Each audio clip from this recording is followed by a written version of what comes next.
அறியணும். கர்த்தர் என்ன பண்ணிருக்கலாம்? நல்ல கவனமா கேளுங்க.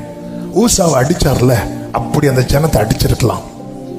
அடிச்சிருந்தா அழிஞ்சிருப்பாங்க. இல்ல, அவர் தண்டிக்கிறார். ஏன் தெரியுமா? கர்த்தரிடத்தில் திரும்ப. ஆமென்.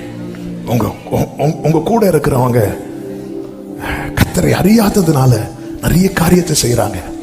பல நேரத்தில் ஆண்டவர் இவங்களை ஏதாவது பண்ணிருங்கன்னு கூட உங்களுக்கு சொல்ல தோணும். அப்படி பண்ணுவது, அழிப்பது அவருடைய சித்தம் அல்ல. ஆண்டவர் தம்முடைய வல்லமை வெளிப்படுத்தி கர்த்தர் யார் என்பதை அவர்கள் அறிந்து கொள்வதே அவருடைய சித்தம். ஆமென். ஹல்லேலூயா. அவர் வருவாருங்க. ஒளிச்சு பைபிள் படிக்கிற நாட்கள்லாம் மாற போகிறது. இனி உங்க வீட்டு ஃப்ரெண்டு ஹாலில் பைபிள் திறந்த புத்தகமாயிருக்கும்.